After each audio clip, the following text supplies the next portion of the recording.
All right, we have another episode of the Autonomous Humanity podcast with our guest Dave Martin. So I've met you actually through my mom's current work, your previous work, right? Correct. And Correct. it was actually your business you founded with your wife. So We did. Can you talk a little bit through about those early days, or maybe even backing up as much as you're willing to go, even into your childhood years? I doubt you probably were thinking in elementary, middle school, maybe high school, hey, I'm going to go start a business of my own, let alone Stairworks, you know? Right, So right. Can you kind of talk about what your childhood was like, and then, how that kind of evolved? Sure thing. Yeah, my dad, he was actually a corporate guy and worked in the corporate world, Hewlett-Packard, in the early days, 60s and 70s. And so this is when Back pre-personal computer. Yeah, oh yeah.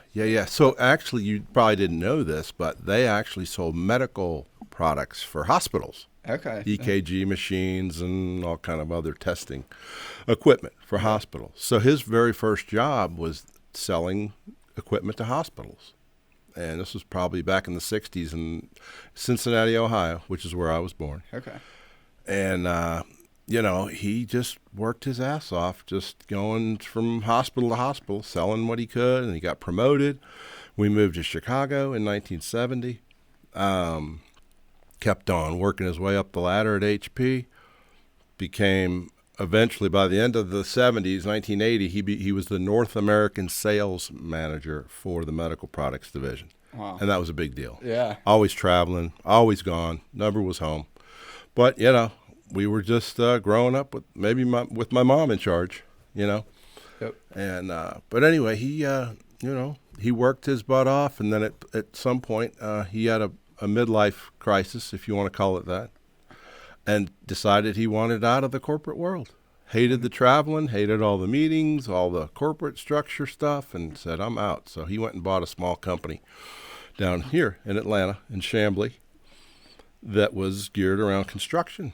And they built staircases and sold railings and this and that. And this was all about 1984.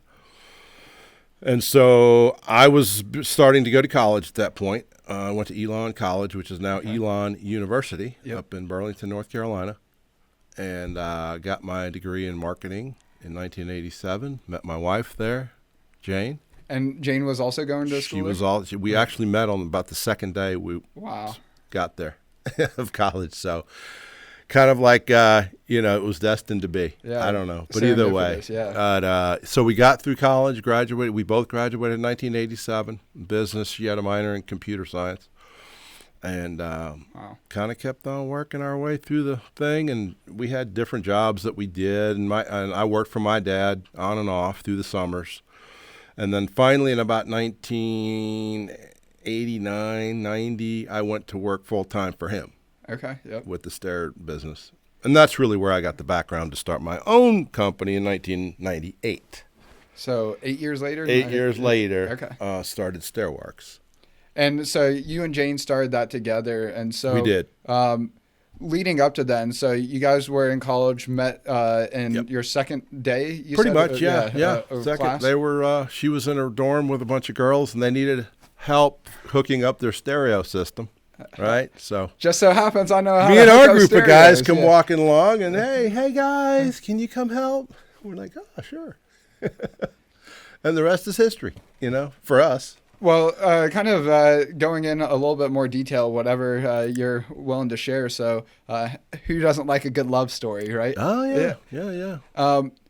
Where did you really start to realize, hey, this isn't just a girl I'm dating in college, and I see a future with her? Late 80s, probably after college. And then, we were not together anymore after graduation. Okay. Yeah. I was down here in Atlanta. She lived in Charlotte, North Carolina at the time. And she was working up there. Yep. And then eventually she actually moved down here, got an apartment, and because she wanted to be closer to me, found a good job. And then we, overall, we dated 6 years before we got married in 1990. Wow.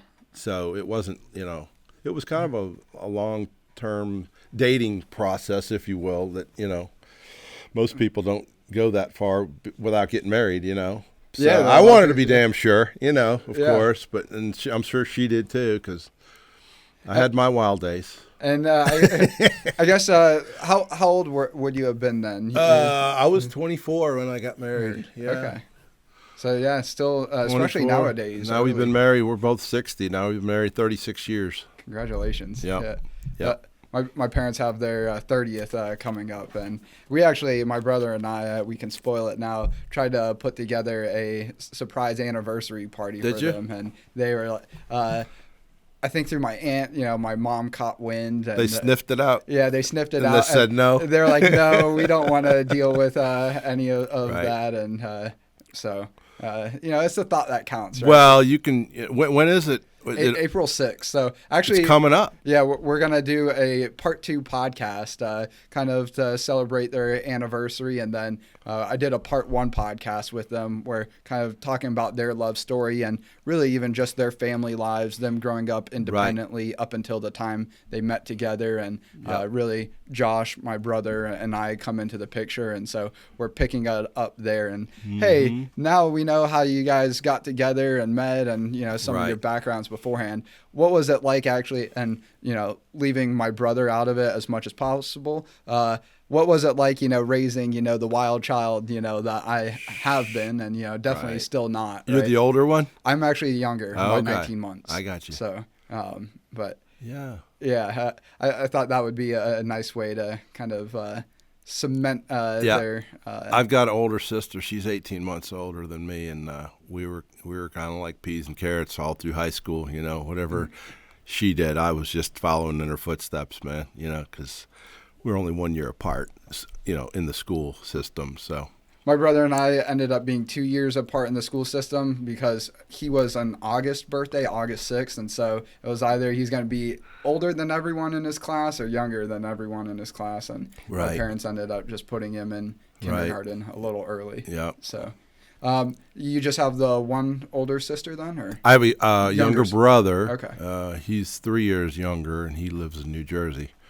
But and he was really the wild. It's the young brother, right? I don't know what it is, man. He was a piece of work, Was? Loud, stubborn, just with a big attitude, Yeah. It's like, wow, dude, I couldn't believe some of the stuff that how he was, just Has he mellowed ornery. out with age? Or? Little. A little, not much, but he's a good guy, though. We've actually grown a lot closer over the years, And what about your sister? You're still close with her? Not really. Okay. She's got a couple of daughters that that got married. And she just decided she got divorced, she remarried. Everything was kind of a mess, and she just decided she didn't want to communicate with the family anymore. Yep. And so now she's got 4 grandkids and doesn't even interact with any of them. Wow. And it's a sad situation. Yeah. I actually just made a pretty long post about kind of going hand in hand with this yesterday. That I have very kind of, sort of, at least part of it, where I was describing, my ideals of a man and a woman, and I have, kind of, I would say outside the norm sort of thoughts on. And if you're actually just looking at it from a logical sort of biological sense, like everyone is a child, right? Sure. And I just don't think, in my opinion, that you become a man or a woman until you commit to parenthood. And it doesn't even have to be your own biological kid. Right. As we know, there's tons of kids in foster care systems, big brother programs that if you're not like wanting or capable of having your own children, like that's part of really being an adult or, a man or a woman. Or if you can't afford to have them. You know what I mean? See, I buy that less and less because, it used to be the case that everyone, rich, poor, like would have many kids as well. Right. Oh, yeah. And I think it's just, especially with social media, it's so easy to see what other people have. And it's like, well, I don't even want to bring a kid into the world until I'm at this level that I see someone else at. Yeah. And I think really maybe that's where the mentality is nowadays. Yeah. It also used to be the case that 5 generations of people would live in one house. household, like over time. Yeah, yeah. The kid would have Oh, the yeah. house, The family It was- farms and stuff too, Right. because we were all agricultural people. Yeah. Up 100 years ago, if you look back. Yeah, I mean, I like the idea though. It takes a village to raise a child, and you'll hear even some people like notable in the public spotlight, where especially like comedians starting out in their careers, as they're oftentimes the ones that are open in conversation. Sure. Talking about some of the struggles before they made it, and some of them will talk about, hey, we were living with, one of our parents or whatever while we had, our first kid or two. And like, we maybe were in an apartment, but, times get tough, and then, need to move in with one. And it's like, if you are really committed to a person and your kids, you'll find a way. And it may not be the most like picturesque, fairy tale you got to bite the bullet, so Right. to speak, and just live lean and Right. work hard. Right. Wake up every day with a purpose. What about, it's like vibrating? Oh, Oh, that's mine. Never mind.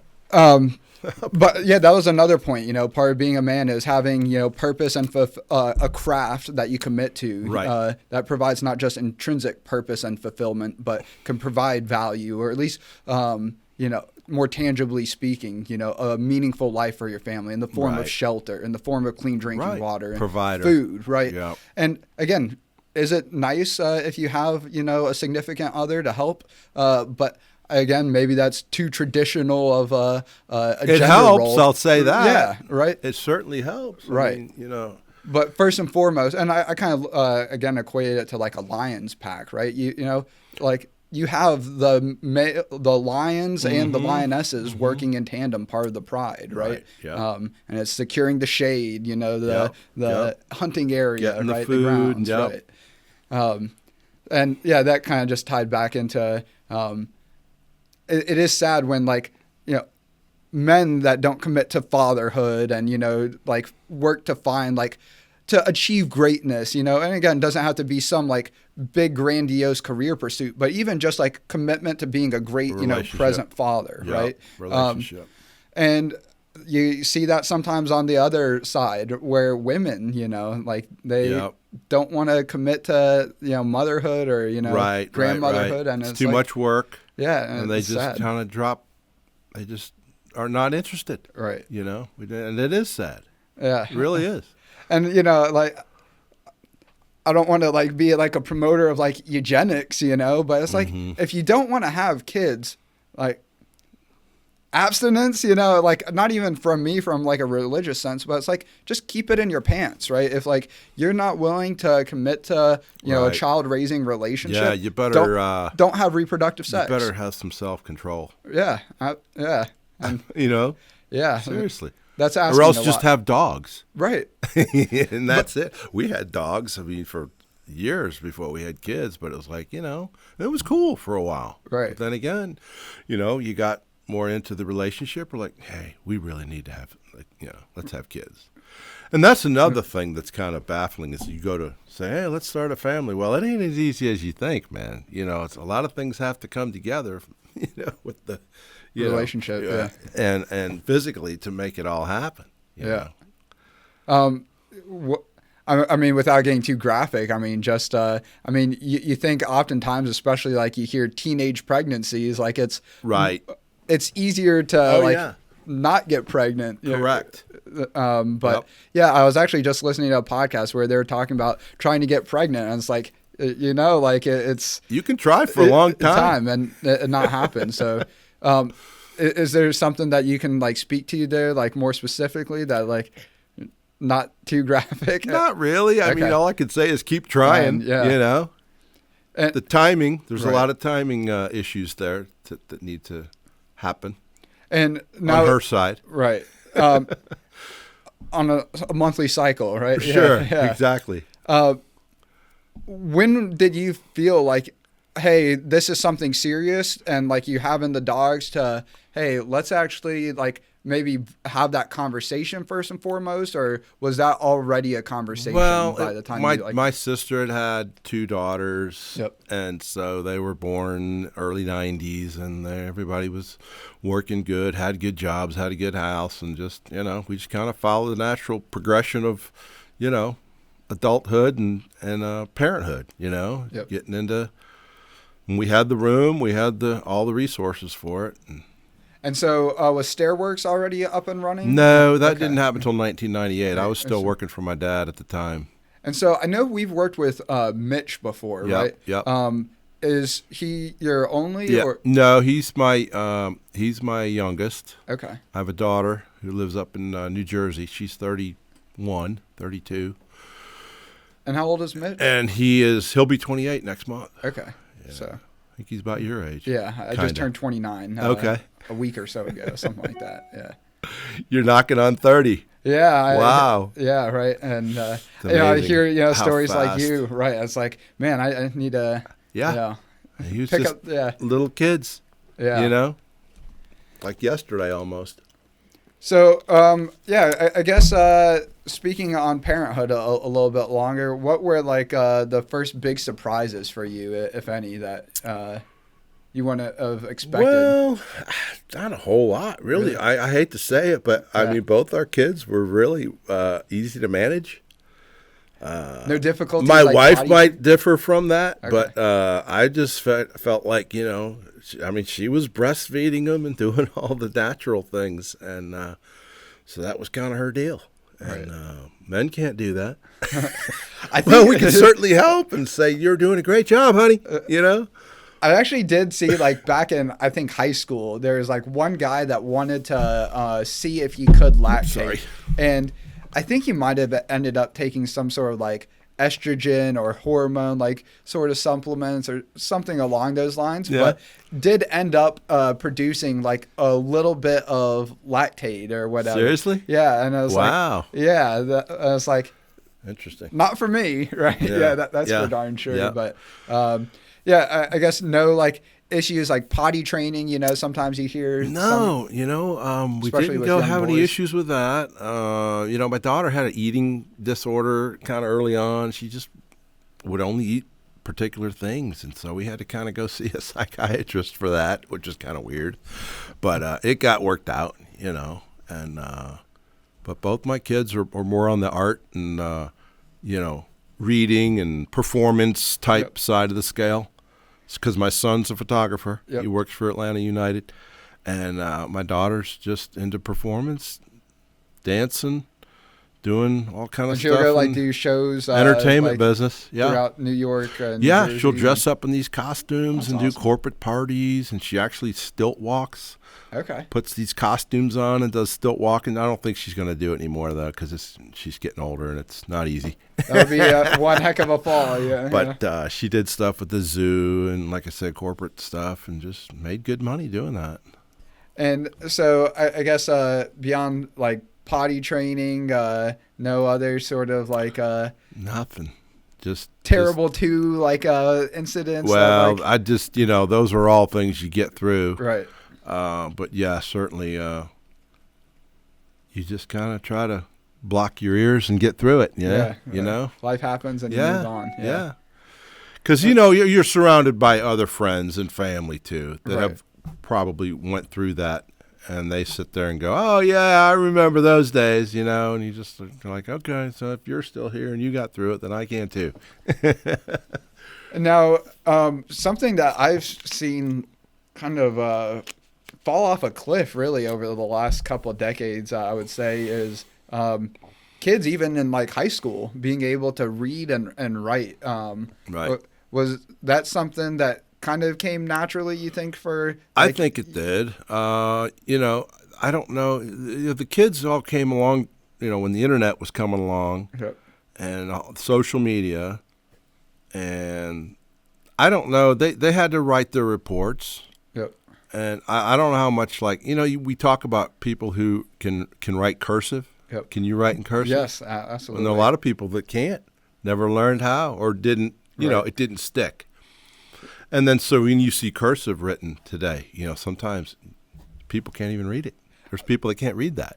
Yeah, I actually sent a letter to Jeff Bezos back in July this past year. Really? And a handwritten letter in cursive. And I typed up a version of it as well because Yeah? I actually had sent him an email. And then he, well, not he directly, but the Amazon executive customer relations team got back to me saying to send a formal business proposal to their P.O. box. So Right. actual, and I was like, you know what? Let me actually take the time, write out a letter, handwrote it all in cursive, and that's something that. How's your cursive? Let me show you. Yeah. Yeah. Let's see if you can read it. I'm actually after this writing a letter. I already typed out and sent it to Donald Trump as well. Wow. But, I figured it wouldn't hurt to follow it up with a handwritten version as well. Hopefully they get it right. Yeah, I sent the emailed letter. Let's see, close to a couple of weeks ago now, like really right as the Iran, conflict Sure. like kicked off, at least, more Yep. publicly speaking. And Right. Brian was like, it's probably not the greatest timing for him to actually like get it and read it with how many letters. He's probably like, why are you going into Iran? Or I support you, Right. both. And Yeah. let's see. Let me do one of these numbers. And so this was the original email that I had sent, Okay. and then that was the response back to send the follow-up, and then Oh, okay. so Yeah, it looks pretty good. That's legible. yeah, definitely not like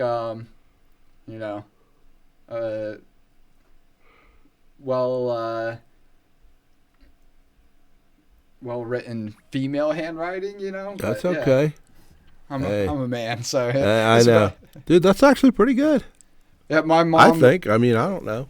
I do get a lot of compliments on my handwriting, at least cursive. Mhm. But yeah, my mom was like very particular about having us do like the tracing, sort of sheets growing up. Like, Really? yeah, having Oh, us trace okay. the lettering on like the Yep. line paper. I remember and- that. Yeah, so and then one of our interns, great, super well-meaning kid, senior in high school, and he doesn't write in cursive. Of course, can't read in cursive, and that's fairly standard, as you Sure. were saying. Yeah, nowadays. But just his actual, just basic handwriting, you would be kind to say it looked like a fourth grader. Yeah, like wrote it, like just like letters, different heights, and like Right. awful, like no real Grammar. Like, yeah, well, the spacing, Apostrophes, commas. and even like just like the quality, like the look of like the hand, it Yeah. looked like a young kid, like just starting Learning. to write, yeah, for the Wow. first time, and it's like.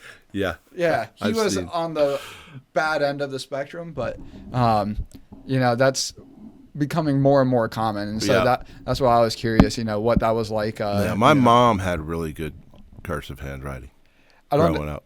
I don't know if you ever heard this working with my mom, but she can actually write both hands simultaneously, one going forward, the other going backwards. So she can write backwards in cursive.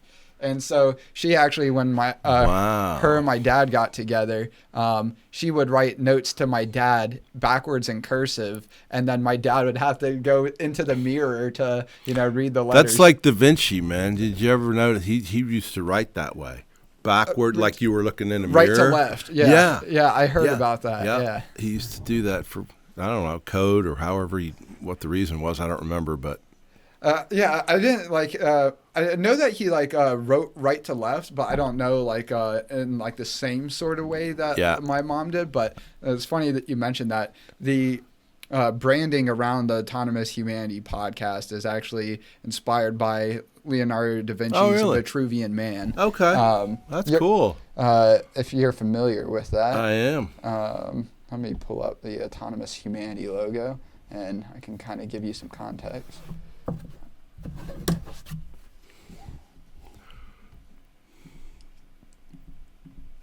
Actually, it would be in this clip here. Now, what I think is more surprising than the cursive is the fact that they can't read clocks. Oh yeah, Brian was telling me this recently that he saw a video of this kid online where he was holding up his phone with like one of those AI apps up to a analog clock to have the AI app tell him what time the analog clock was indicating because he couldn't For read it. real? Oh my gosh. Supposedly, right? Whether that was just a Wow. stunt to get views, but it wouldn't surprise me. Huh. That's interesting. And to Brian's point, it's like literally on your phone. There's a digital clock readout, Sure. but Yep. I wouldn't. It wouldn't surprise me if he didn't know how to read an analog clock, and Right. just wanted to see if AI I like was. that logo. That's cool. Yeah. So having a drone company or a robotics company as well, I figured, hey, we can kind of play on the double entendre of, to me, autonomous humanity is not just about a self-governing body of people, right? A government of the people for the people, Right. but autonomous humanity in the sense that we're going to come to live in a world where there's more drones and robots, especially out in public, Oh my than gosh. there will be people. Totally right? believe that. Yep. And so the whole name is a double entendre, but yeah, then made the logo kind of inspired by Leonardo da Vinci's Vitruvian Man within Yeah, a cog. I like and that, then, man. Also, this was kind of happenstance, but I thought it also worked out well. Where if you take the first two letters of autonomous, the first two letters of humanity, AuHu is like the short form version of it.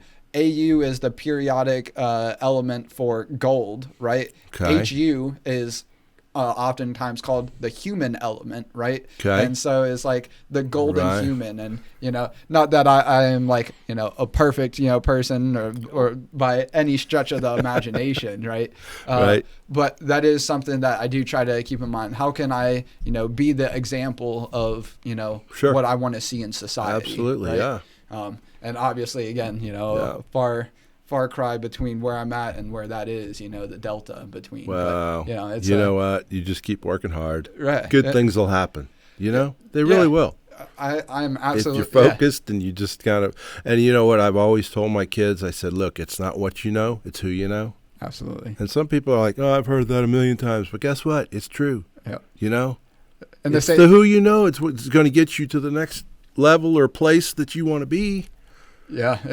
It's good to be smart. Don't get me wrong, but you got to know the right people. Yep. Every get business there. is a people business. Is the way I like absolutely. to phrase it. Yep. So I try to beat that into my kids' heads every chance I get, and they're learning. Yeah. They're learning. But like any worthwhile pursuit in life, right? It's a work in progress. Yes. It's not ever over, right? And they don't always see it right there in front of them, but when they say, hey, I met this guy, or I had this experience or whatever, and I'm like, see, that's what I'm trying to tell you. Right. That's what I'm talking about is the who you know. Right. That'll really, open your eyes up. So speaking of that, obviously, and I look at it in the same way, you were able to take some of the experience that you had from your upbringing, working with your parents to or particularly your dad, it sounds right, Yep. To start Stairworks. Yep.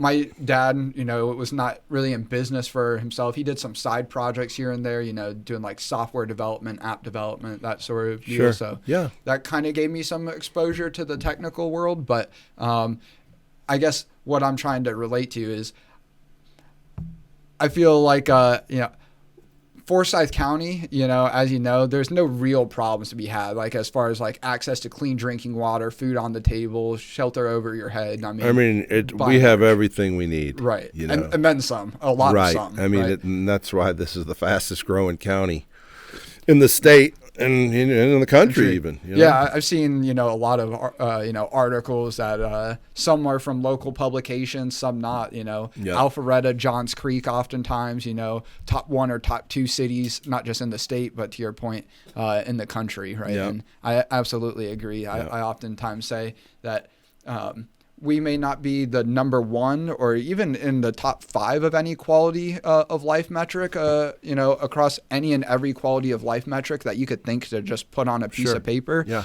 Compare Alpharetta or, Forsyth County to every other area across the world, cities big and small. I would say we're still, in the top 5, top 10. If you were to combine like all of those quality of life metrics, and I would even say top 1 to top 3. I mean, Yeah. there's just no real problems to be had around here. Yeah, no, I mean, you just don't see a lot of hardship Right. on the surface. I mean, And that's where, I was getting at is I've been a big fan of Theodore Roosevelt. He was my childhood idol growing up, and reading one of the books I read about him, Mornings on Horseback, focused more on his childhood upbringing. Right. And there was a segment that I guess he was known for saying this or writing this down, that he grew up with a lot of affluent people, right? And like he even came from a pretty affluent background. But he saw like all the other people that grew up with even more affluent backgrounds and essentially amounted to nothing, in his eyes. Right. And that was, to me, it's like, I would, be throwing my life away, if I didn't really take advantage of the situation that I've had from my parents, not just like the physical area that, we live in, luckily, but, the skill sets and, the network and, it's communication. Right. And, especially from my mom, Yes. get the technical side more from my dad. But I think that's kind of similar, it sounds like, to, hey, I have this great foundation of experience and, relationship with my dad that I can take to, go build a business of my own. So can you talk about what that was like in those earliest years, getting your own business off the ground, especially, again? Well, yeah, again, it all goes back to the whole networking. And at the point that I started my company, I had so many connections, And so I was working for another, between my dad's business and my business, I was working for a wholesaler construction products company and way over there by Six Flags, and the drive was just killing me. For like 2 years, I was driving from here to Douglasville or Austell whatever. or whatever.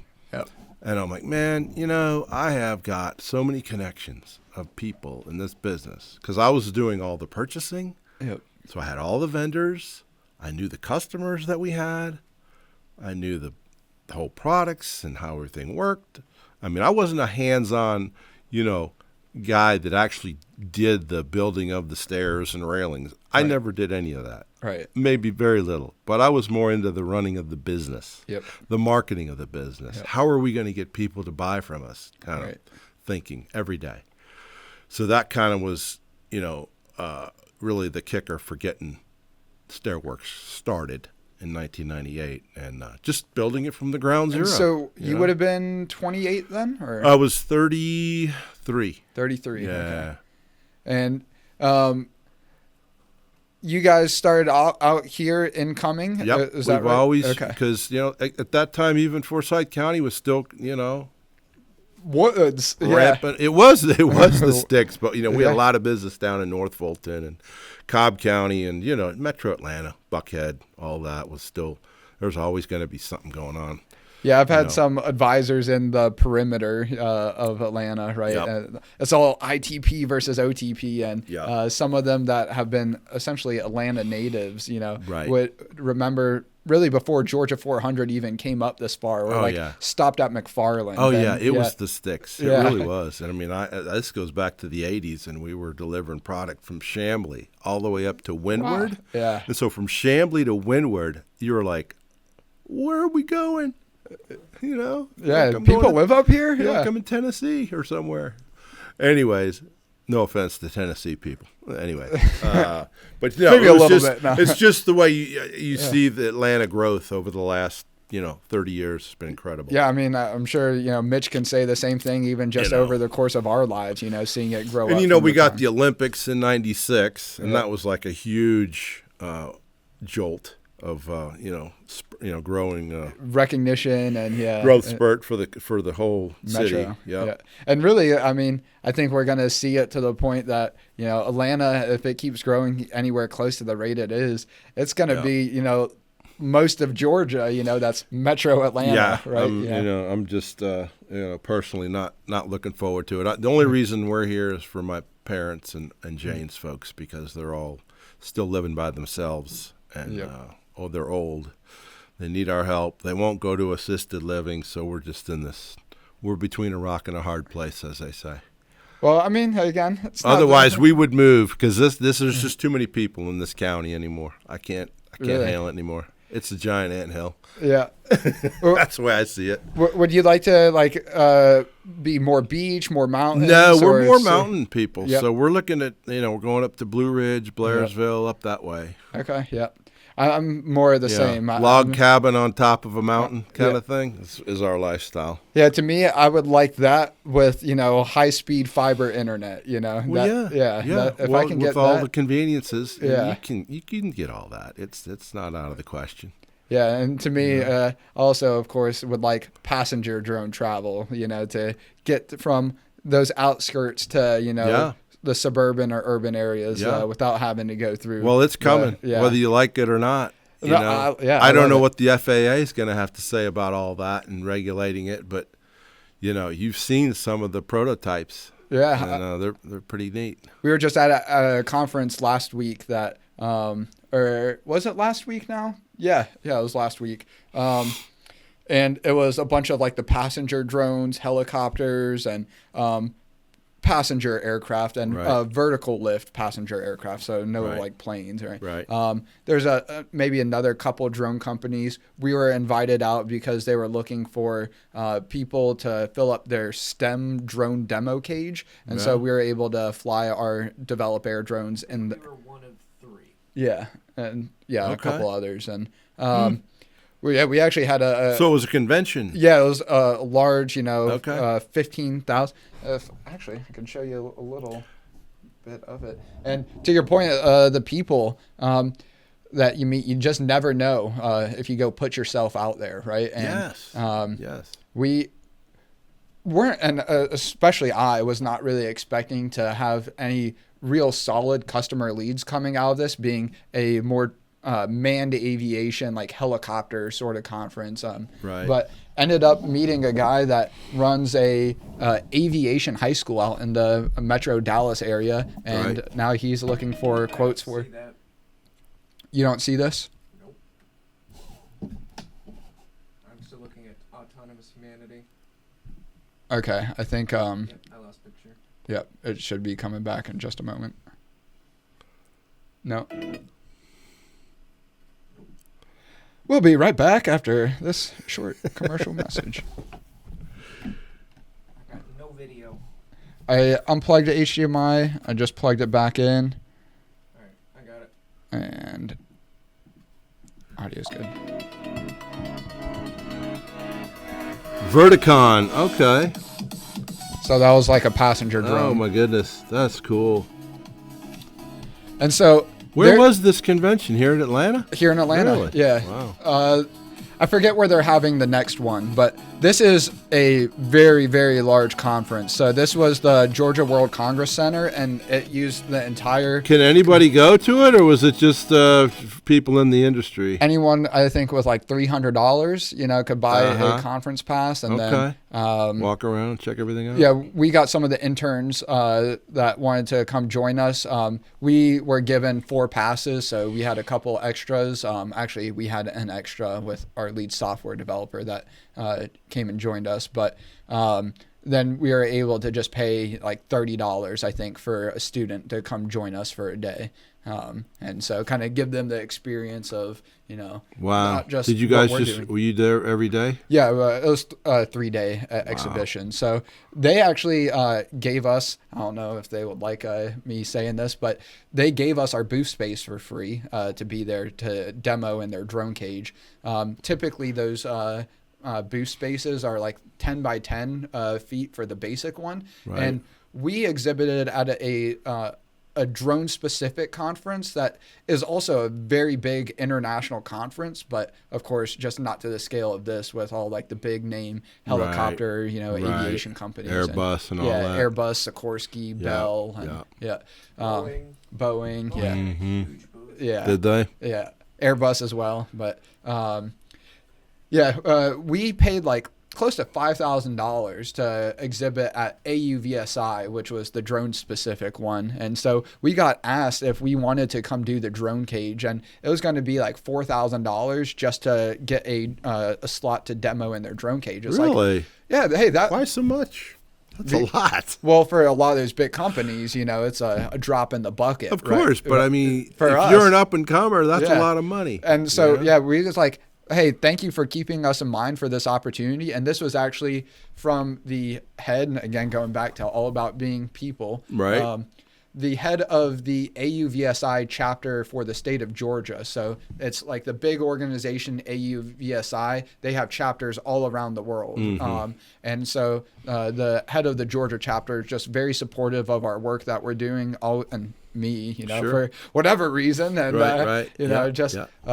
Always looking to connect me to demo and presentation opportunities, sales opportunities. And See, that's a good connection. Yeah. Right there. Don't Phenomenal. ever lose it. Yeah.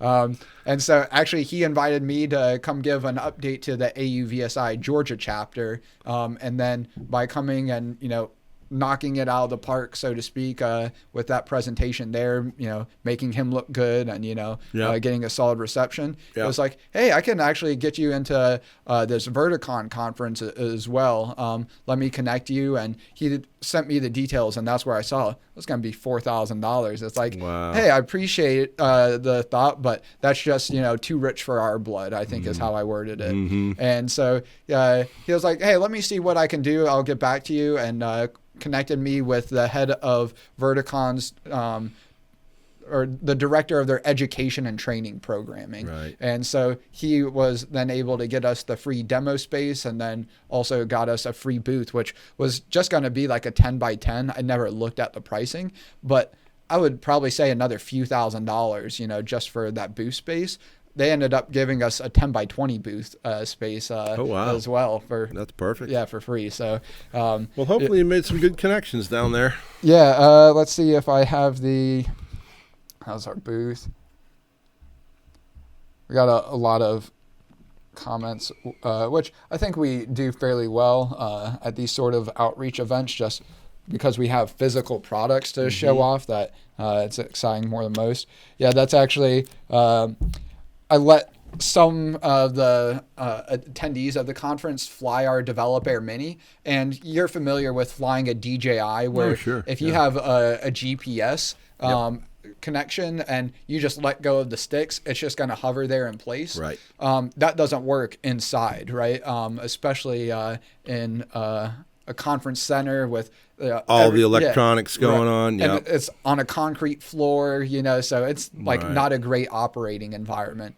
But we had just started doing some R&D work to add sensors to the bottom of this Develop Air Mini. So instead of using the GPS for holding its position, it uses 2 low resolution camera sensors to find a common point on the ground. And then like those 2 low resolution cameras will like lock onto that point to then make sure it hovers just over there, not drifting too far forward, back, left, or right. That's cool. And then there's a laser sensor that will keep the altitude so it doesn't like sink down. So basically, even indoors, it will operate like a DJI. Yep. Now, given it doesn't work quite as well with a flat reflective concrete surface where there's not a lot of unique points for those camera sensors to lock onto. So there would be more drifting than what you would typically have with like a GPS locking the position. But then you go out into like a basketball court, inside, or like a basketball stadium or arena, like at a high school. Right. And it works just like a GPS. And you guys developed that? We took sensors and then we designed a mount for those sensors, integrated them with our drone. So we didn't design the sensor, but we did all like the setup and configuration. That's great. Integration. Yeah. And then, this is probably the highlight of the conference for me. So his name is Scott Meehan. He came up to our booth. He is the CEO and founder of a private high school called Rising Aviation. They, of course, have aviation maintenance programs, pro-pilot programs, aviation technology, all of the more traditional manned aviation career paths covered. They started a drone pathway recently, still fairly small in scope, but all it's been is teaching the students how to operate the drones, how to get the Part 107 commercial certificate. Yep. By the time they graduate, they'll have that Part 107 certificate. So it's all operations and regulations based. And so I was, of course, droning on at our booth about how develop air, the real value comes not just from learning how to operate it, learning how to fly it, but learning how to build it, learning how to repair it, learning how to upgrade and modify it with either payloads that the students develop themselves or Right. software that they create themselves. And, Right. that may seem too involved, to some people, but a lot of the R&D that we work, as I've talked about, has been done by high school students, right? Whether it's internally done through internships, or there's actually an example. I kind of went with this one. This is a weather sensing system that we're developing, and this is our own version of an off-the-shelf weather sensor that we had worked with a company that they made that weather sensor, and went out to a local high school, did a hackathon sort of event or activity with them. And they designed and 3D printed a mount for that weather sensor to stick on our side plate here. And so I wish I had it readily available. It was around here. There it is.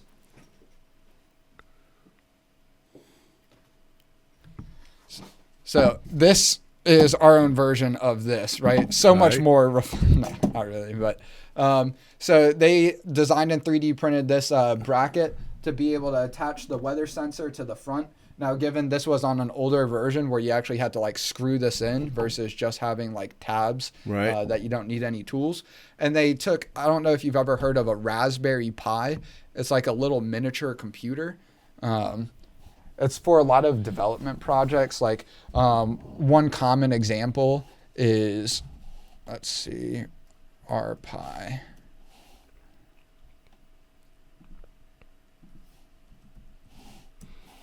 There we go. So it's basically like a low power desktop computer in a small little form factor. And like one example that people will use them for is creating their own like automatic dog food dispensers or whatever. So you can okay. like have it programmed at 8 a.m. to Timing, yep. time the release of Right. Dog food Right. into the dish That's or whatever.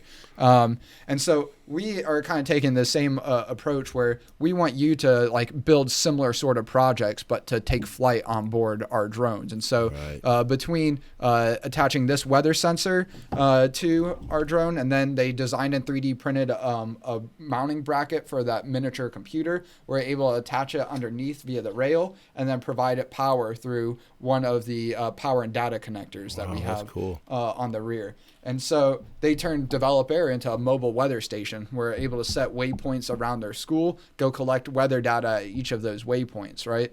And so that's one of the examples that I like to use. And hey, you can have your engineering program, even if you don't have a drone specific program, you can have an engineering program and the students within it create a system like that. And then it's used by the environmental science students Right. to go collect weather data as a Yeah. project, every week or, every day for, that semester. Right. And then you can see how the weather changes. So that even- little device does that? Yeah. Yeah. That's cool.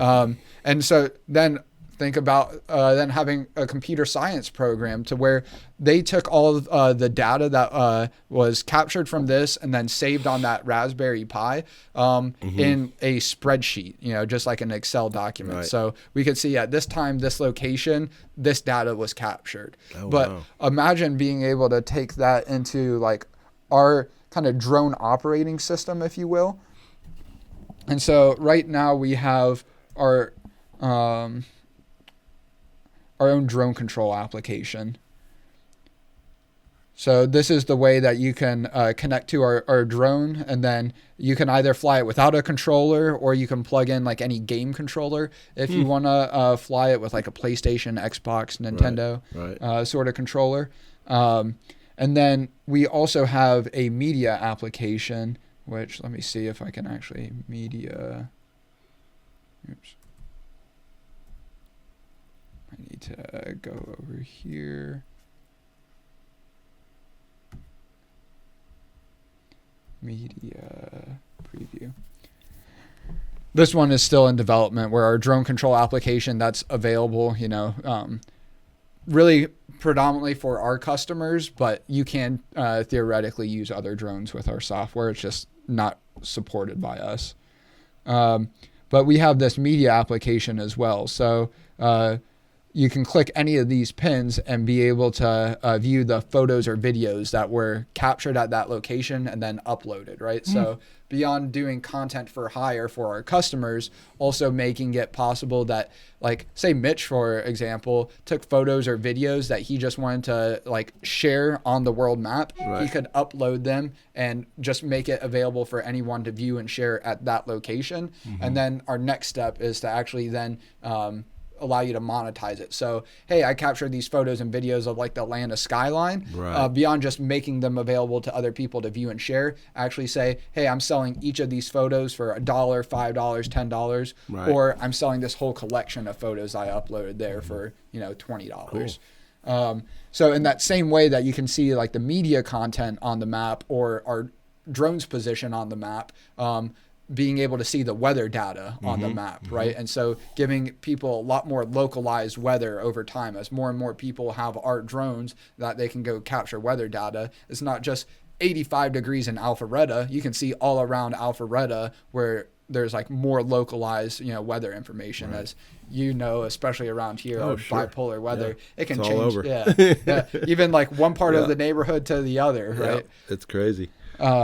So yeah, that's where we're kind of just thinking about this software platform beyond just drone control as neat, man. An operating system for a world we're coming to live in, where everyone's a drone operator in the same way we're all car and computer operators. We just don't use those labels because it's part of being human, right? Yeah. And so this was like the kind of impetus of when I was starting iView. How can we make a business around mapping the world with drones? And it all kind of centers around this platform, because it's not just like building the drones and having them go, do mapping missions, right? Any sort of mission. Can you do street level stuff too? Yeah, like ground-based photography, videography as well. Yeah. So cool. Basically, we're starting at an equal playing field with, like Google and like even Microsoft with their Bing Maps or whatever, where all of the satellite imagery that's available out there is open source, or at least almost all the satellite imagery that they use for their mapping platforms is open source. So we're using that exact same satellite imagery and then just over time able to update it with drone imagery or drone weather data or even ground-based photos and videos. And in the same way that like on your phone or your computer, you have like a messaging application, right?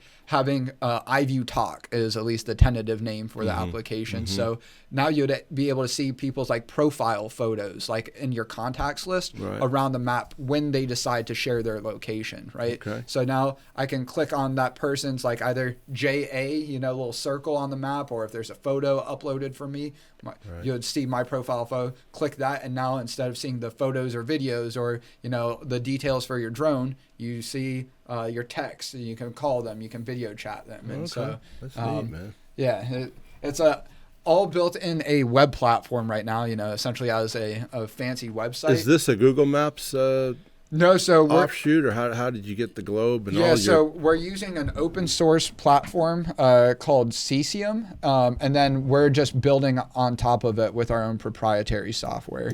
So, yeah, this is basically like a open source version of Google Maps that you can use to get the globe, and then you have to figure out what sort of like mapping data you want to wrap around the globe.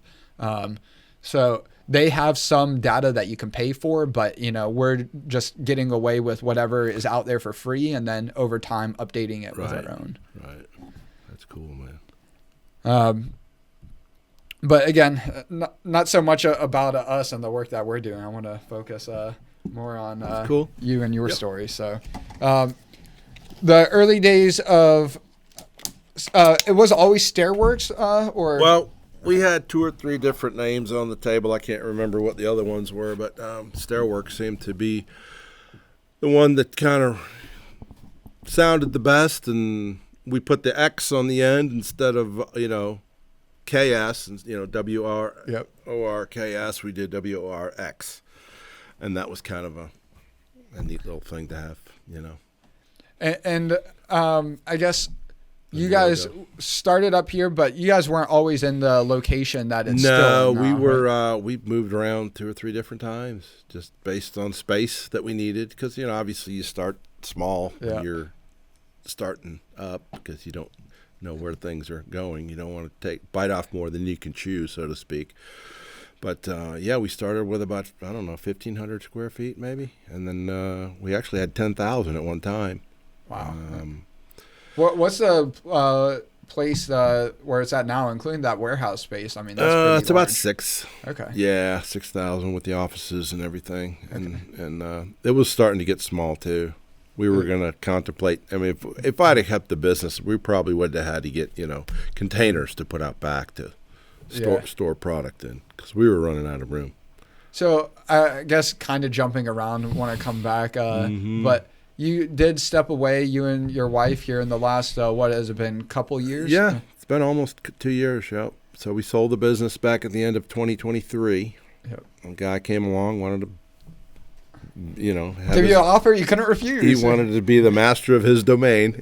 He was in the corporate world too, and wanted to jump off the boat and own his own company. So he came along, and we got full price for it. And we're gonna just take it easy and enjoy life and travel and do other things besides supervise employees. Take care of. That's kind of right in front of us right now. But eventually, we want to, get out of here and then travel more. We've got a lot of places in the world we want to see. We like to travel, so.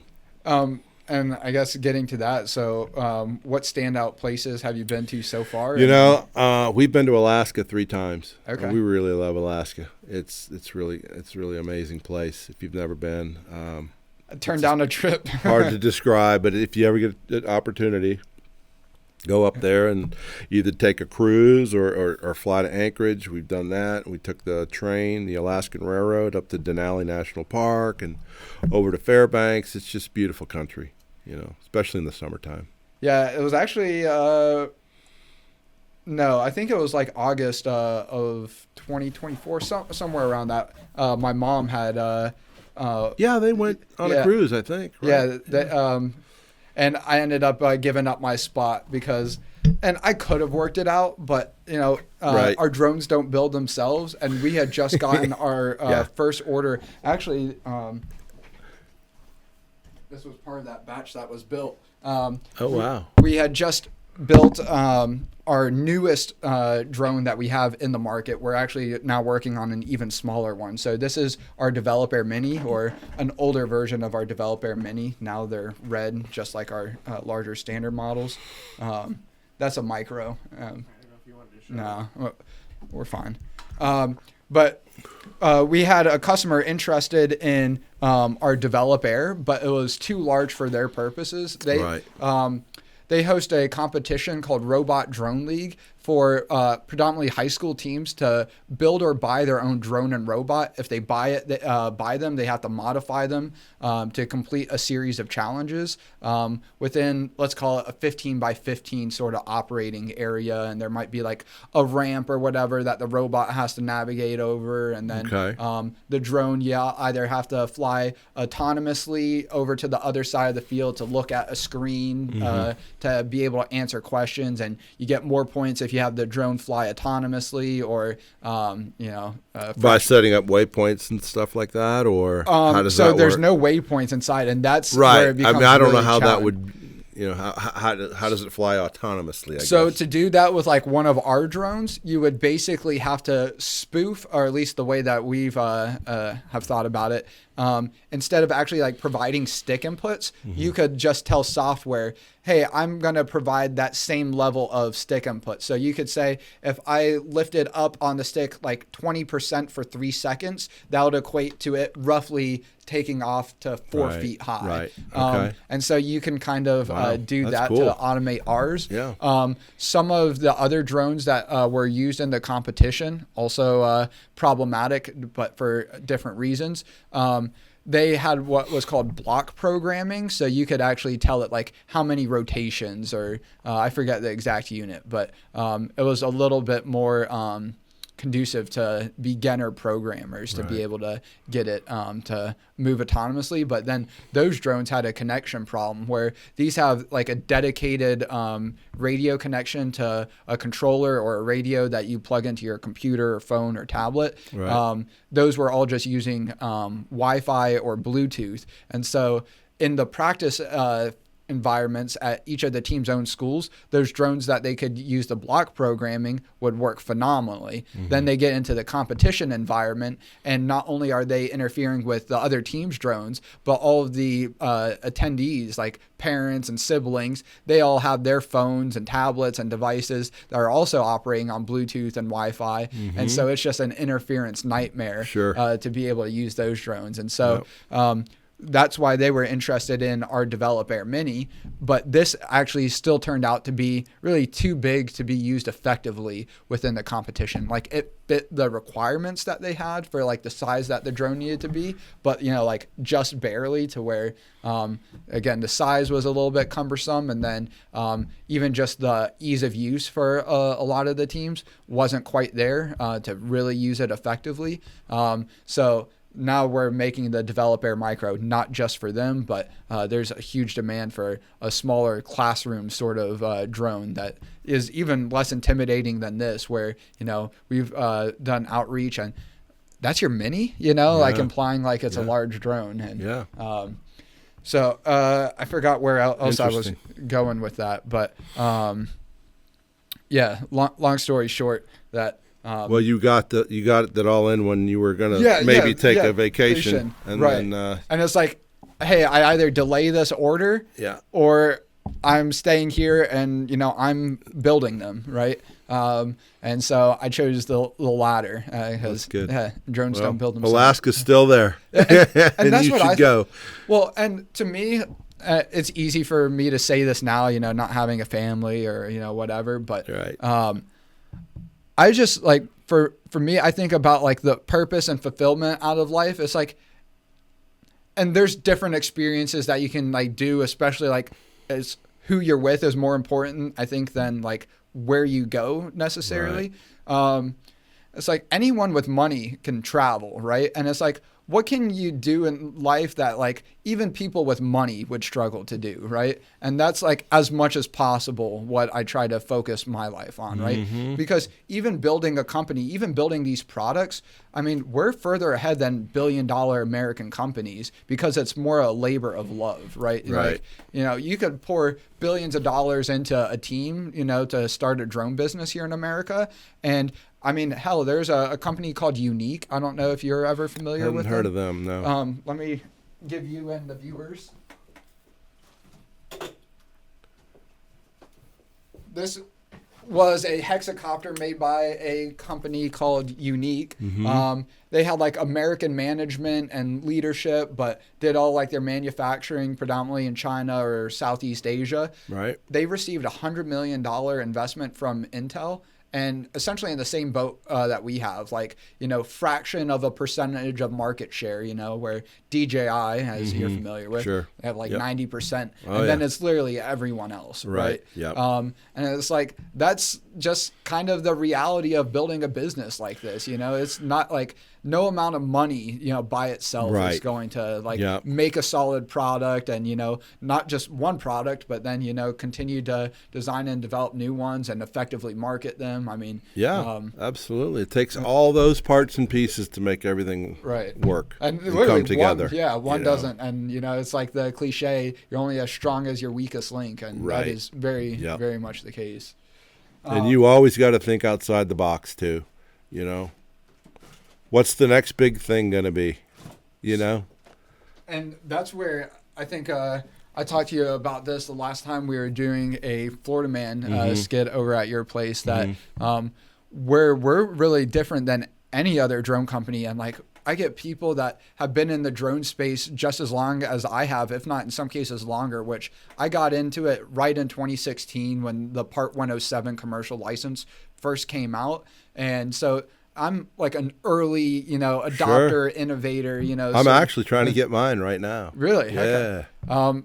I don't know what I'm going to do with it, but I want to have it. Hey, I mean, there's, just so I can fly and not get harassed, you know. You'll still get harassed. We're up in Gainesville, and this was when I already kind of stepped away from being our go-to drone pilot, where we started as a media production business. And it's like we wanted to build our own software and hardware from, day one, or even really pre-day one. Right. But not being the engineer or developer myself, it's like, let's kind of, build the business that we can right now, right, and then use that to bootstrap and, build towards where we want to be. That's good. I like the idea. Like, I need to be able to prove I can make money with no money, and then imagine, what we can do with money. Right. And so that's how we started out. Brian and I would go out to do like photo and videos for real estate listings, construction sites, events, right, and realize we can't grow and scale this business if we're the ones going out to every job site. Now, given this is what Brian had done previously, like media production, less so photos previously, but, right, he was able to very quickly adapt to that versus I wasn't even a great drone pilot, let alone a photographer or videographer. So that was like the first, like, I need to get myself out of doing a different direction. Be like what you're saying, be the business builder, right? Yep. And so I ended up like starting to build essentially a network of drone operators, photographers, videographers, content creators. And so, hey, now we have a construction job that needs, an orbit around the construction site on a weekly basis. I'm not going out to that, right? I'll send out Manny or, one of the guys or gals in some cases. And it's good though. And you know where you need to branch out and you want to explore other areas of the related businesses that make sense. Right. And to pursue. Yeah, and especially like if I can just go focus on the way that I like to frame it, once I kind of stepped away from like the on-site work, at least as much, my job was to go get the work. Brian's job was to do the work, and then one of our other business partners that was involved then, still is, but would account for the work. So gotcha. He would do the QuickBooks. Well, that's good. You got it all kind of divvied up, Yeah, and again, we would help each other out, as we could here and there. But yeah, it was very much, But and either way, you wear whatever hat needs to be worn. Right. Yeah.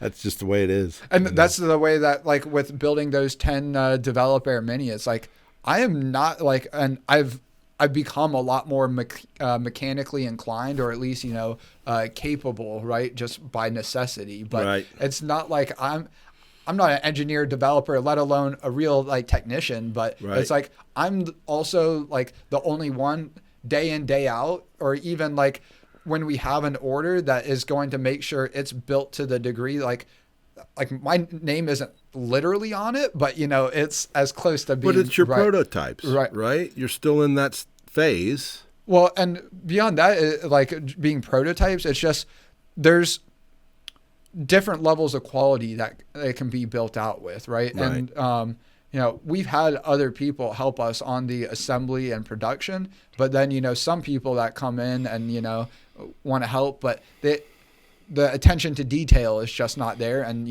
also goes back to me not necessarily being like the greatest trainer or whatever, because I'm wearing all these different hats. It's like we have a build that needs to get out. I just need to build it. If you're not, Yeah. And so I was never a good trainer either. I was just like, all right, just watch what I do. Yeah. That's your training.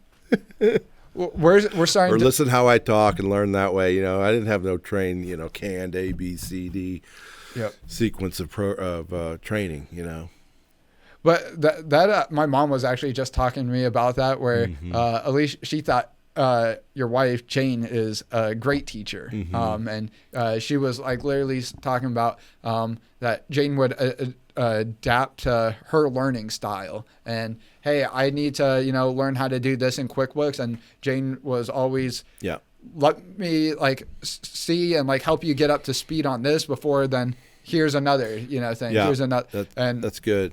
She's good at that. That's for sure. Because I just don't have the patience for it.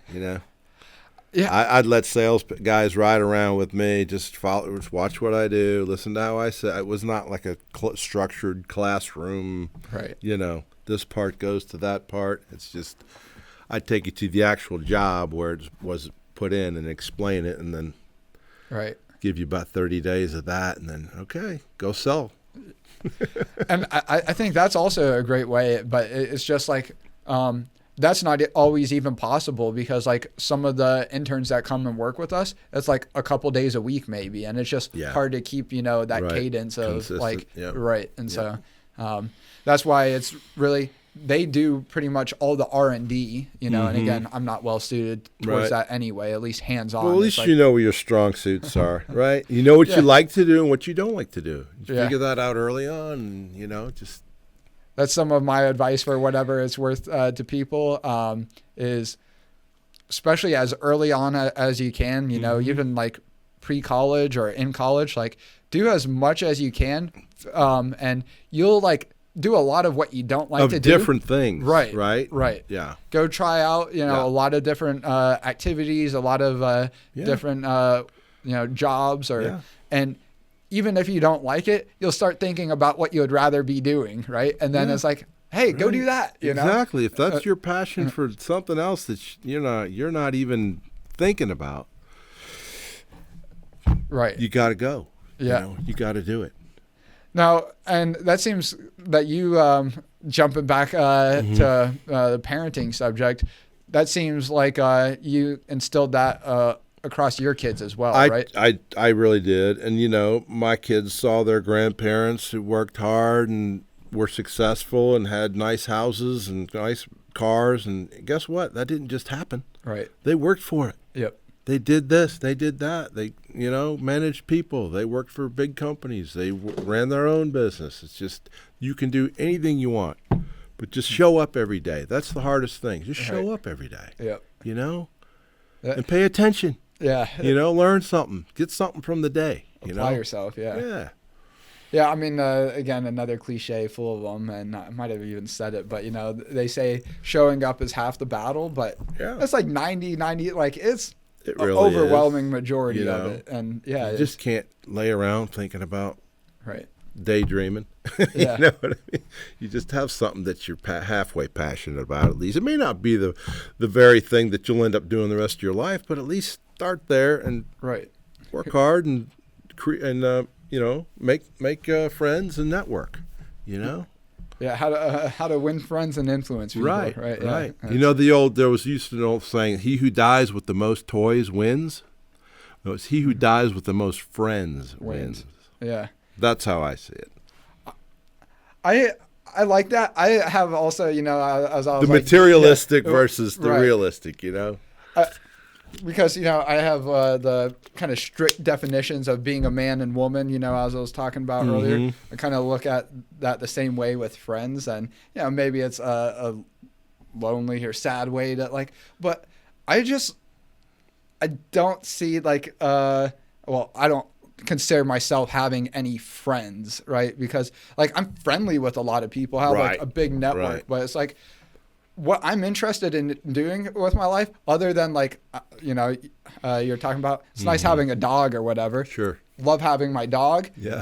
Like to have a family of my own, but I have my purpose and work, and if you have common interests there, it's hard to call you a friend because this is a work environment. Colleague, probably a better word. Friendly colleagues at that, right? Yeah. But it's I just don't what are we gonna go golf together? It's and that's where it's I would consider a friend someone that I really want to spend some time with outside of my typical day-to-day work, which oftentimes don't see as work, right? But again, I think you get what I'm. Yeah, I do. Yeah. And the other thing about work is if it's really something that you're passionate about, it's really not work when you think about it. Yeah. It's what I do, but I don't call it work. Right. It's my business. Yeah, it's my interest. It's my hobby. Whatever you want to call it. It's my life. But it's not really work because you love doing it. Right. Also, another cliche.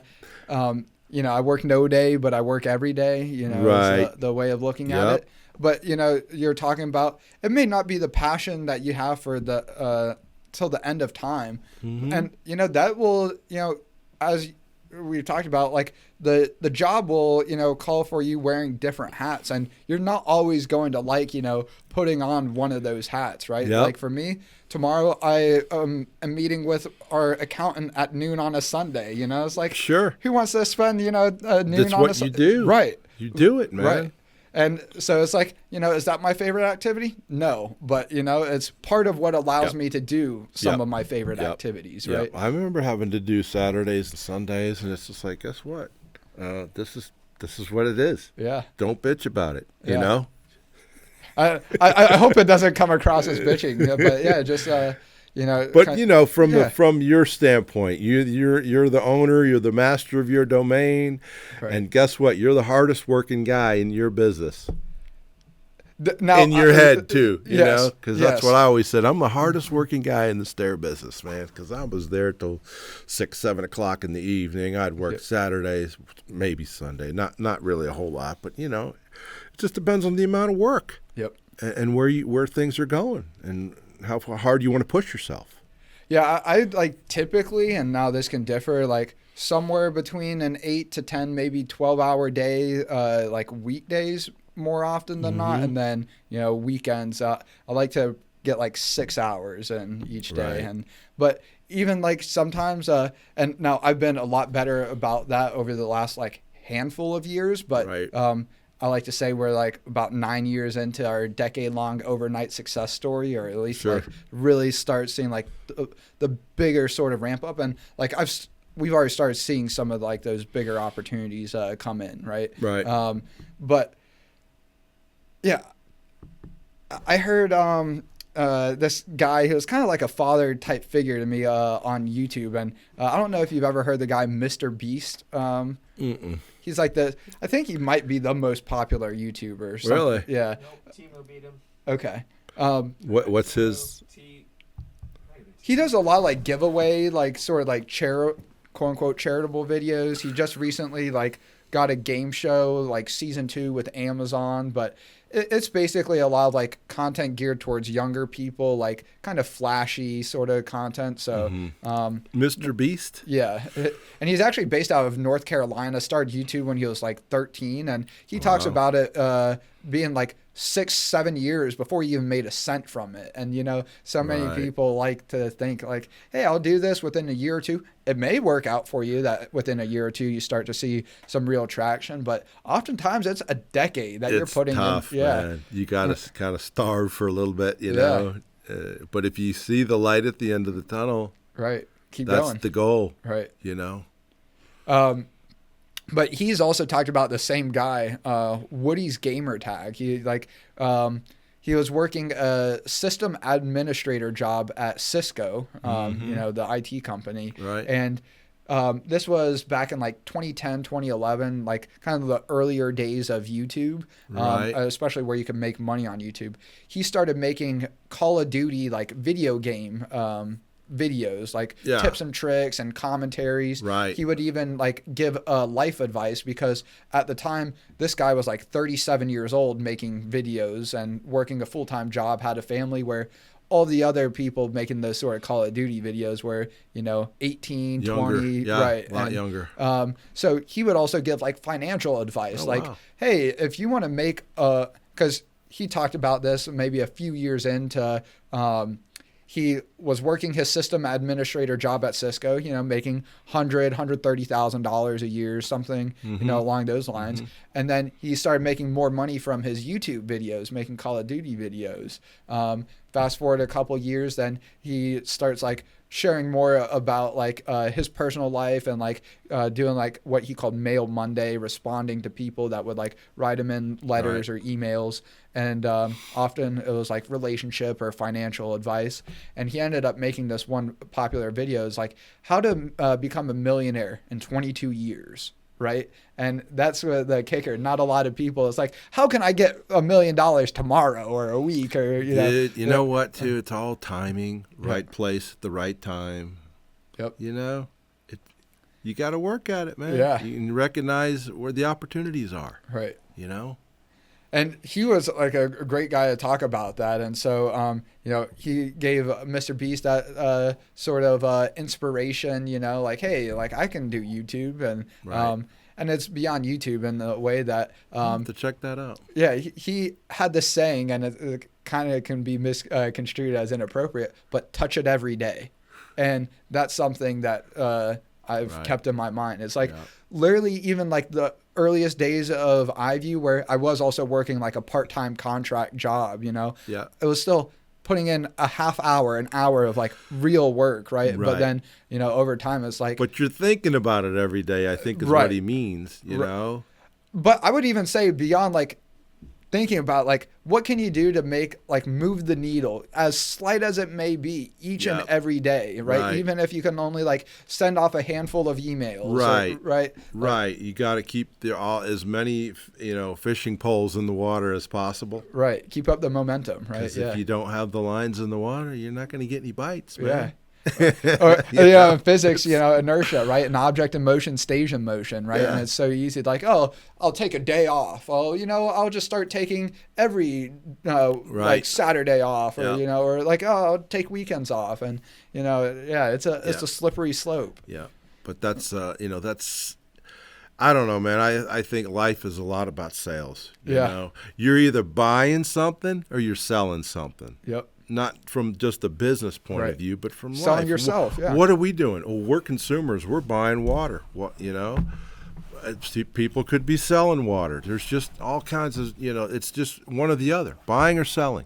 What are you doing today? I like to look at that within the scope of our company, and there are some exceptions, like the accounting. That's not technically like if you're working with us, you're either building our product or like doing the research and development of it, or you're selling it. And if you're not doing one or the two, like you're probably not actually doing something worthwhile. And that's it better lead to a profit too. It's on some level. You know what I mean? Because that's the only reason you're in business, is to make a profit.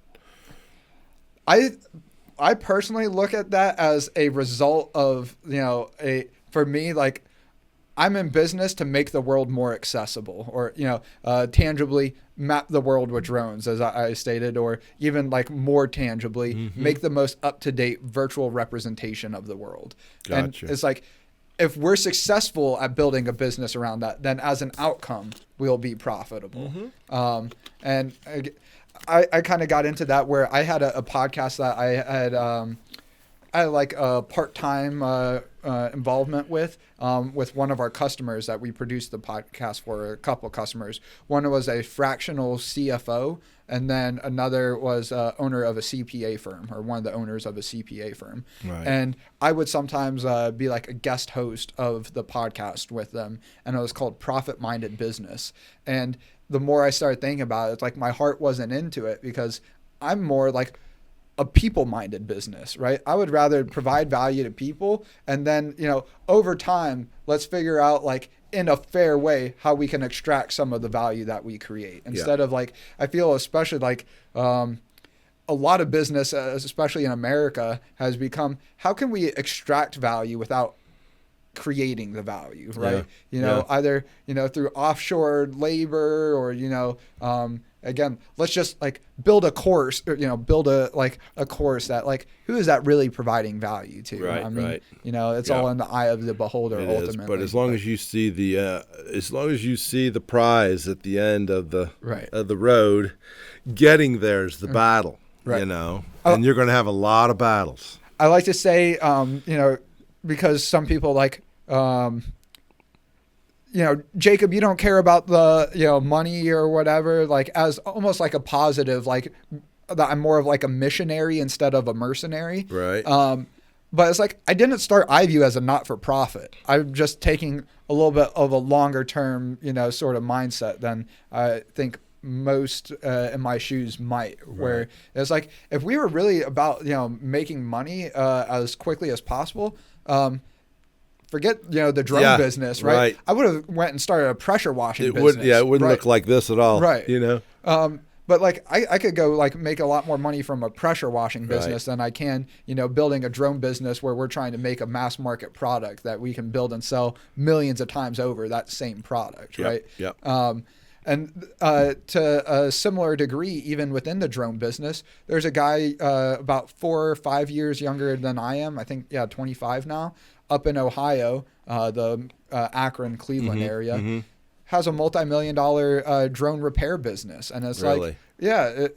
And there's a huge demand for drone repairs right now. And they do like some resales. Why like is that?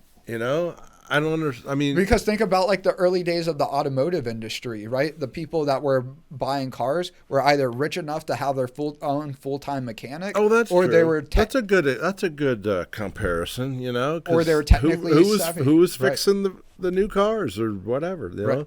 The Fords that were rolling off the line in millions. Yeah, or even before then, it's like if you were one of those early adopters of one of the first automobiles, the first Model Ts, or even some of the Ford automobiles before the Model Ts, you had to be technically savvy enough to do your own mechanic work. You're right. That or like there you were wasn't nobody. right. There was nobody. There's knew. no Nobody had there's the no knowledge. mechanic shop, on every street and corner. the spare like we have. parts and right. stuff like Most that. people had never seen a car to even decide to Right. make a business. To Yeah. cars. Right. Yeah, isn't that interesting, man? And look at just 5 decades later, and really kind of like 7 decades later from the earliest days of the automotive industry to then having the interstate system. And there it's was like, no roads, Yeah. right? And Yeah. the roads were all just old horse and carriage trails. And you like I look Muddy. back, especially like watching some of like the very like rudimentary video clips or some of the old photos, and you see people like bouncing up and down in their old cars, and it's like it's a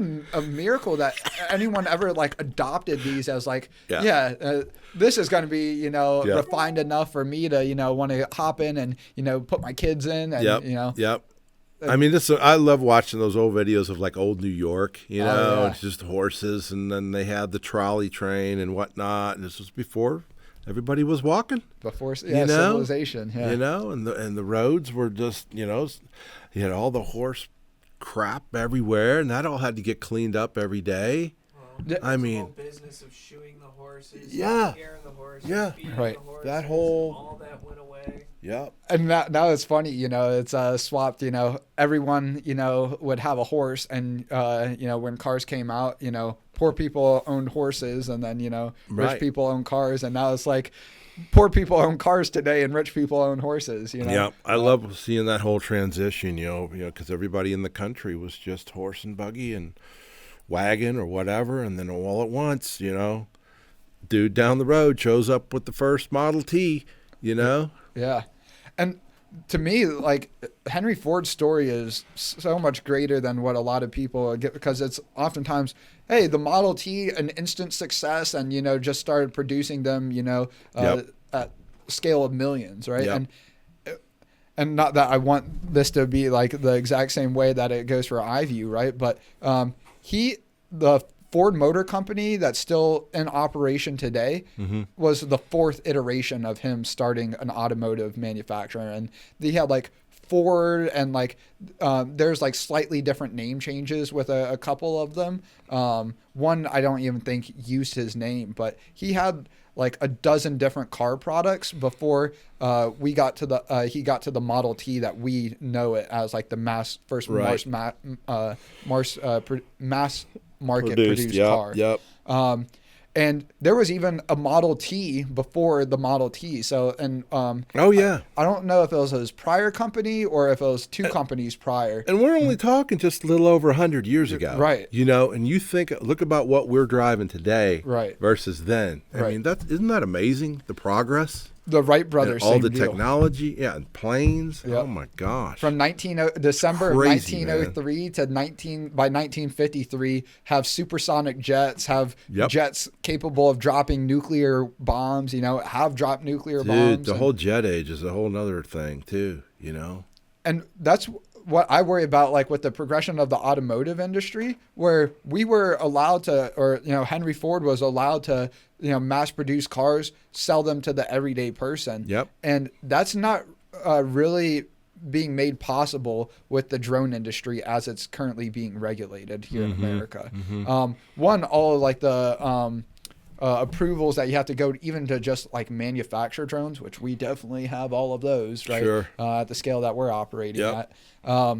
But then the actual usage portion is where it kind of worries me the most. Is like, imagine just having your own drone about the size of this develop air that you could send out to your neighbors, like really just right across the street. You need a stick of butter or a cup of flour or something relatively small, Yep. but doesn't make sense to go to the grocery store for. Right. There's no legal way to do that as an individual like recreational operator, because unless you like go set the drone out in your front yard, you're watching it complete the full autonomous flight, landing in their front yard, watching them load it up with the stick of butter or whatever, and then watching it fly back and land. If you were to go inside your house or even just turn away at any point, that's technically speaking against the law, because you're operating the drone beyond your visual line of sight. Right. And to me, why do we need a law that says you can't go retrieve a stick of butter from your neighbor's house, where we already have laws like manslaughter, right? And even the worst case scenario, your drone were to, fly above, the road or like the street, and another neighbor is walking their dog or something, and Right. it like were to completely fall out of the sky, motors cut Kill out, them, yeah. kill them, right? Yep. That should be like driving a car. Exactly. It's ridiculous that the odds of that happening. Right. Think about that. And yeah, again, even if it were to like, it would probably like, especially a drone this size, like from let's say 80 feet up, 100 feet up, probably not kill you, but like it would not be a great day. And right? I can see why you're not supposed to fly over crowds. Right. Okay, that's pretty obvious. Right. But just That's easy to avoid. on the one-off kind of situation. Right. There's no way. Right. And it's like, I would even be more okay with it if there was like, in the Part 107 sense, like you get your commercial Part 107 drone Yep. operation Yep. certificate, you can then apply for waivers to say, I want to be able to operate over crowds of people or over people. I want to be able to operate over 400 feet standard altitude limit. I want to be able to operate beyond visual line of sight. Right. And you have to submit an application. Basically, here's what your operation or operations are going to be. Here's like the safety,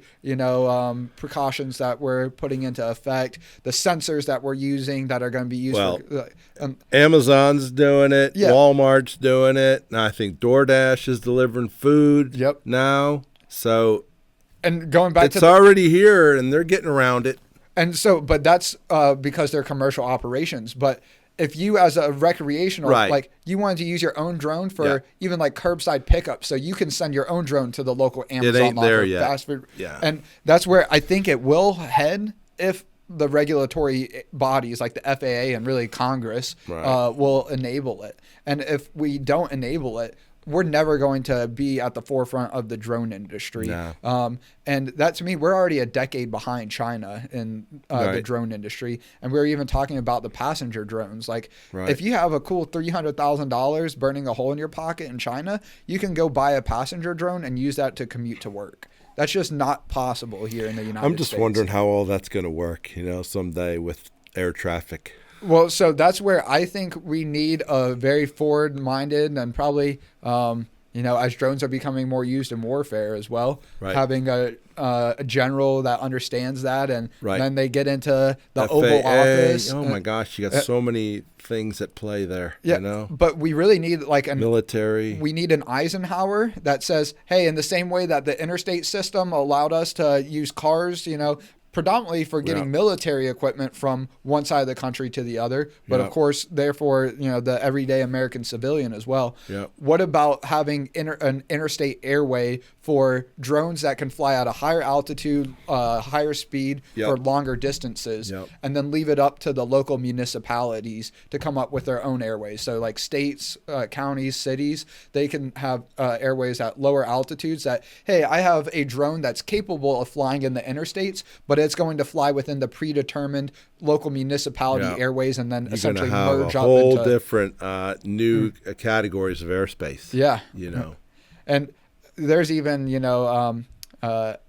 problems I have with the FAA, how they regulate the airspace now. But even beyond that, you're legally required to have a registration number on all of your drones. And as a recreational operator, it's just the one registration number that you use across all of On your all drones. your drones, yep. Versus the Part 107, you need a unique one for each of them. Right.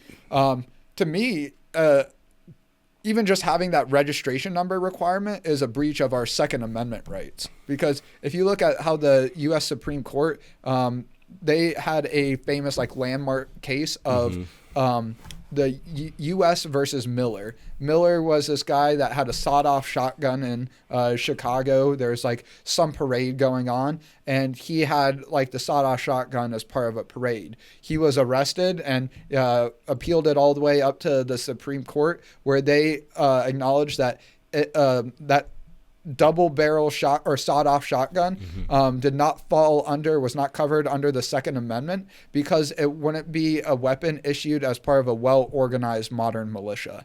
And if you look at the weapons being issued to well-organized modern militias, whether it's in the Middle East, Ukraine, Russia, it's these low-cost, repairable, modifiable drones, right? And especially if you look at what the Second Amendment was really designed for, as much as it's great in like the case of the Revolutionary War, where we had a civilian populace that was able to arm themselves and show up to defend our land, defend our country, defend our rights. That.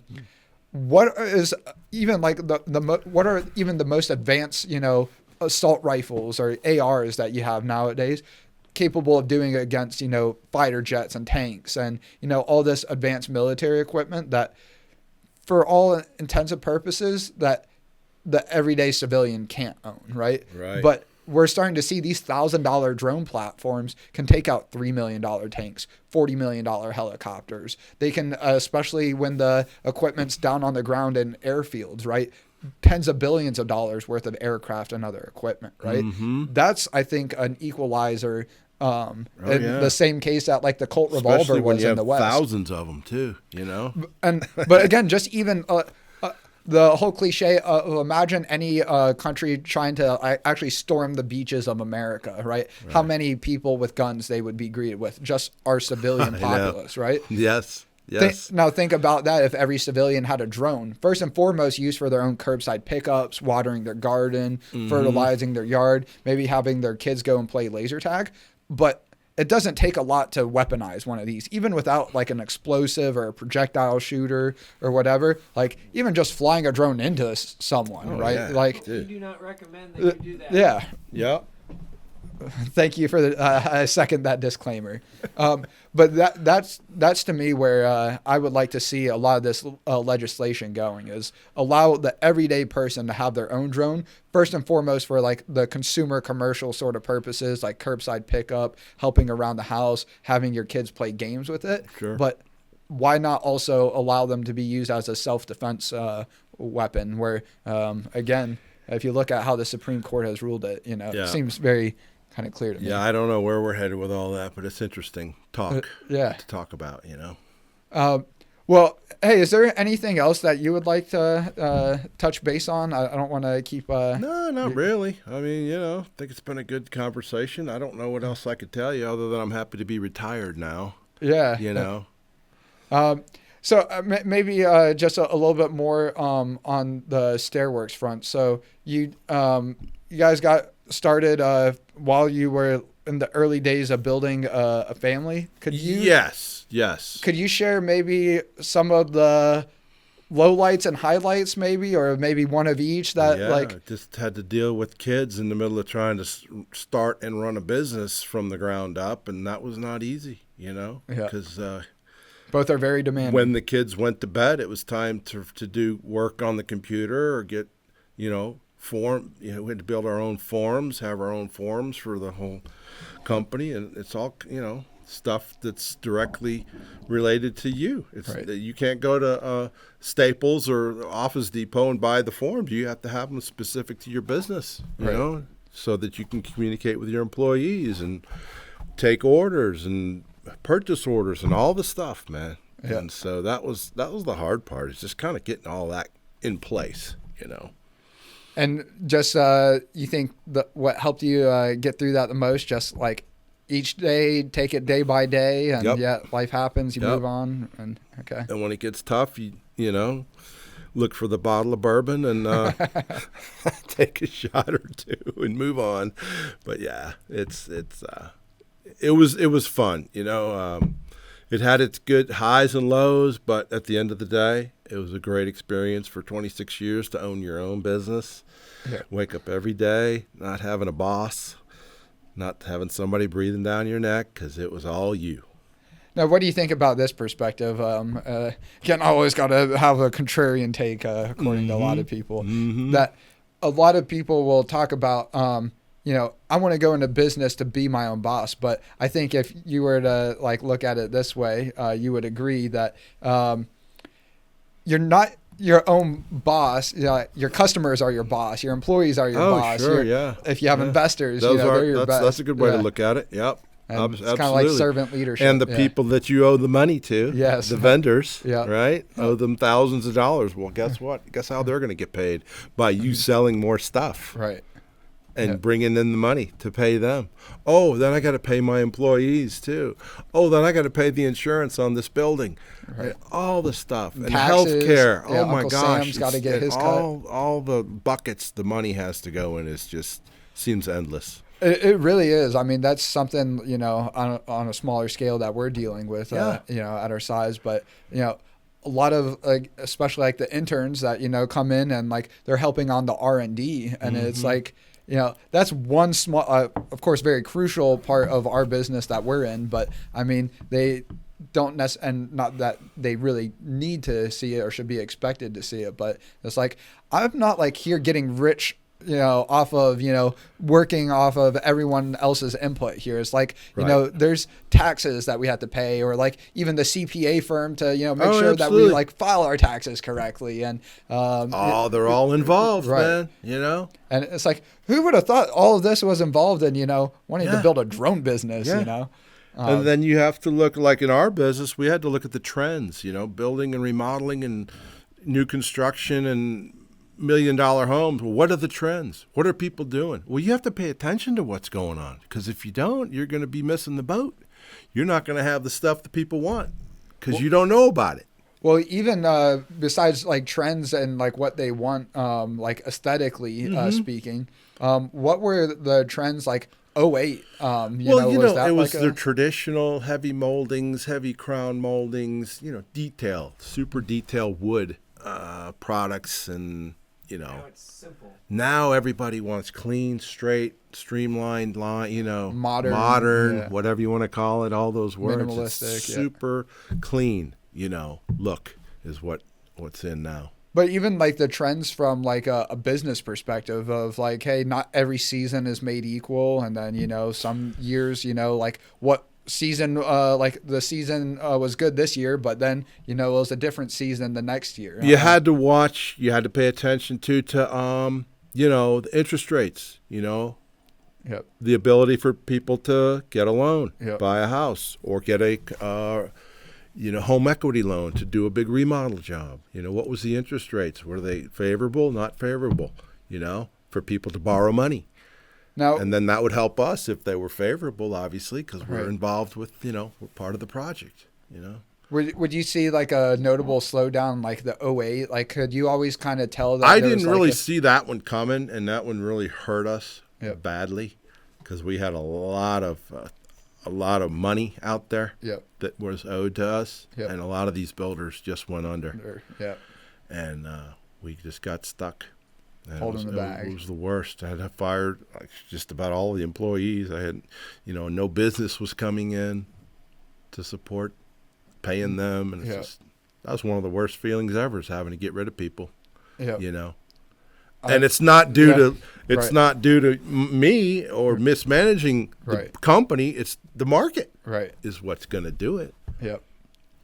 I had a similar moment that early on, still very early on, mm-hmm. but our first engineer that we brought on board, I actually raised some capital from a local real estate investor, mm-hmm.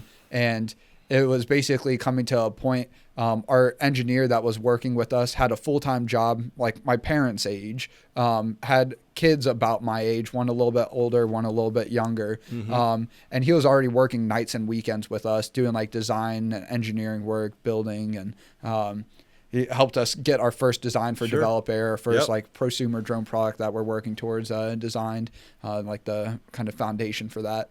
And it was basically too much of a strain on his marriage, as I'm sure you could understand, and it was basically going to be us or, his marriage. We weren't going to win that battle. So it's like either us or his current full-time job.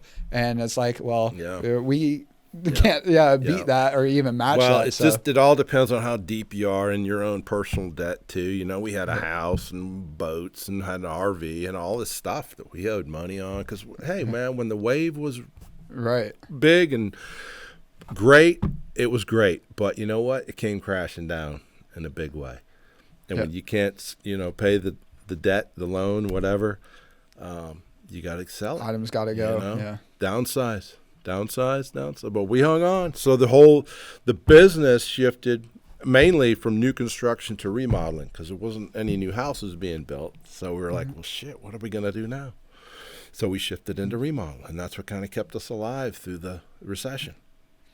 And this is again jumping around, but I heard through the grapevine that you have also done more like performance artsy sort of work other than joining us on the Florida Man skit, which again, if you haven't watched Florida Man versus Chinese Spy Drone, go watch Dave's great cameo appearance in it. Yeah, I got to go check that out. Okay. I haven't watched it. I will share it with you once we wrap up here, but yeah, that was great. But I also heard you're also a musician as well. I'm not. No, I'm a lover of music. Okay. I'm not an actual musician though. Now, but you sing, right? I'm in a choir in my church. Yeah. Okay. So, but that all kind of evolved. I wasn't really a singer per se. The choir director just kind of said, "Hey, you need to come join the choir," and I'm like, all right. Twist my arm. Yeah. But that's about it. My kids are the musicians. They play piano. My daughter played saxophone. Mitchell was, drums, percussion. So they're the musicians. So the kids, they get that from their mom too. Okay. Yeah.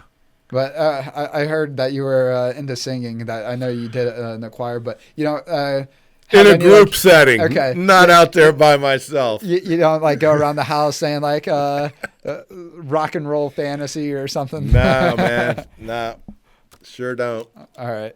Well, Dave, thank you again for taking the time to come join me in this conversation. Yeah, man. Hopefully you guys enjoyed listening to it as well. But yeah, thank you again. Wish you guys the best. Very much appreciate it. All righty. Take care. Likewise.